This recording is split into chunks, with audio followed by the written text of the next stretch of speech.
Everything from now on will be a spoiler, so if you're not caught up with the One Punch Man manga, click off of this video.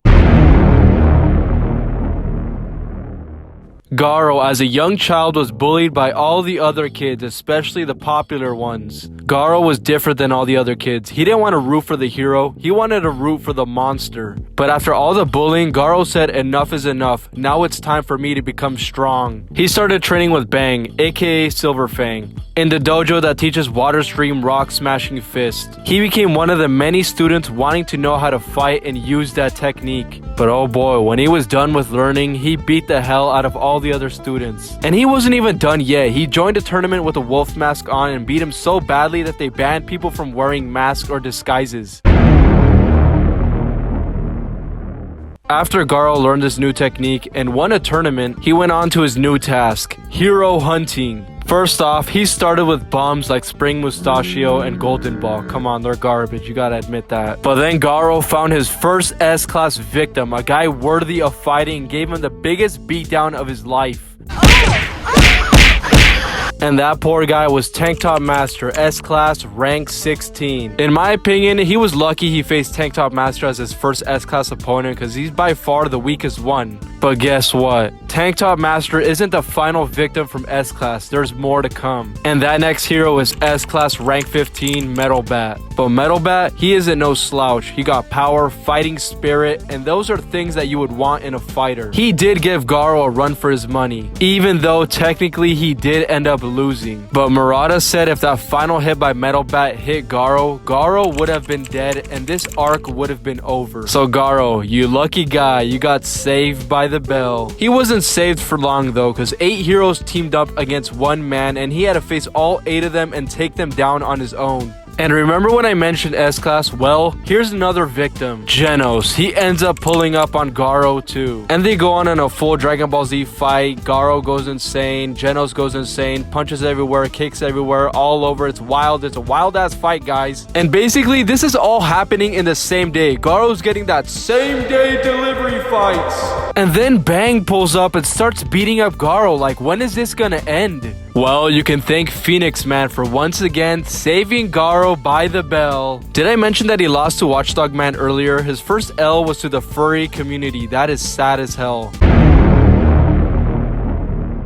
You would think the Hero Hunter would strictly only fight heroes. Well, that's where you're wrong. He started off with the monsters now. In his first battle against the monsters, 2 demon level threats, he gave them a run for his money, but this kid, this ugly ass kid, distracted him. And Garo was handed his second L of his life. You would think after a hit like this, he's down, he's dead. Garo isn't gonna come back from this. But you forgot, Garo has no chill. He got it back in blood and clapped him up easily this time. It's crazy because Garo's body has been going through so much damage and injuries and he's not letting up for a second. Garo wants more. Give it to me! Give it to me! Give it to me!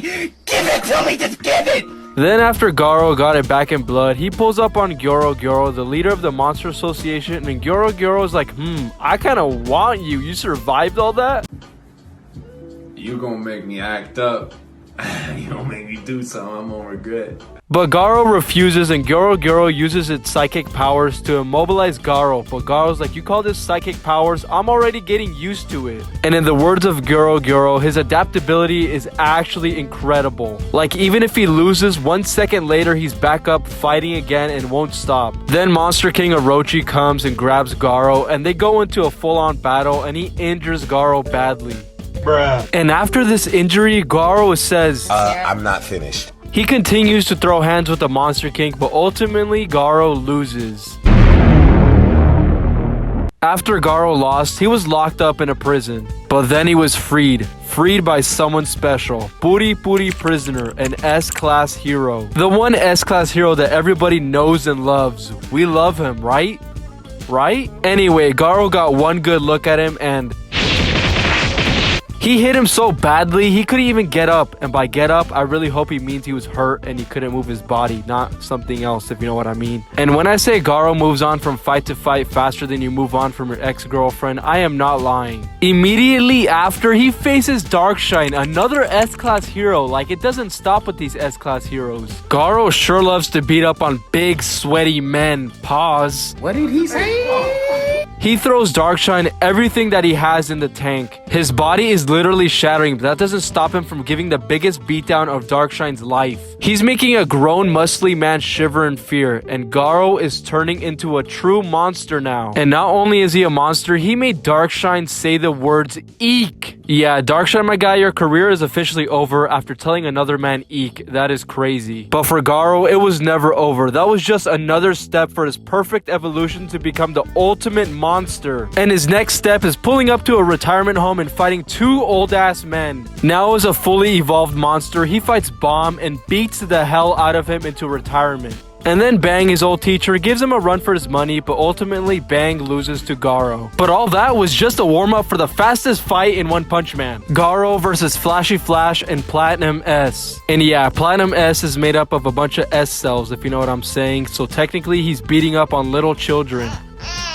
And the fight is so fast, they're creating a whole constellation and they're going faster than the speed of light. Platinum S gives Garo a big hit, but then Garo pulls the Uno reverse card and hits him back and destroys him. And like the Michael Jordan quote says, this is what Garo did. Murata must have like a centipede fetish because another centipede pulls up in the story and starts fighting Garo. But once again, Garo, the perfect monster, finishes off another enemy. Now, what do you do with a guy who seems like he's an unstoppable force now? You put him against Mr. Unstoppable Force himself. And to no one's surprise, the perfect monster Garo lost to Saitama. Saitama didn't even see him seriously as an opponent. But like I said before, it is never over for the menace Garo.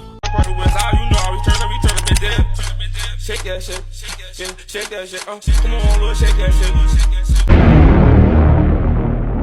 The mysterious figure that they call God in this story appears to Garo in his mind and tells him, I can give you the power to finish Saitama off. And that creates the unstoppable force from God, Cosmic Fear Garo. And now he's ready for his matchup with Saitama. The fight gets so crazy and all over the place, they almost destroy Earth and they end up fighting on Jupiter. But Garo isn't quite lucky this time. He's losing so badly to Saitama that he runs away. But guess what? Saitama farted to catch up to Garo.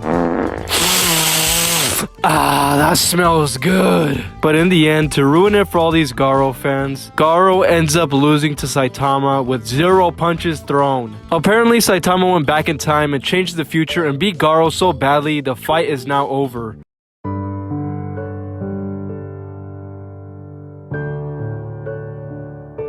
But sadly, this was the end of Garo. No more fights, no more being a monster. He was done. He ran away. And I think the aftermath of what comes is pretty funny. He meets up with his old teacher Bang, and they go basically to a counseling session. No jail time, no probation, no fines, basically a little talk and he's good. I guess everyone forgot about the damage he did to the heroes mentally and physically.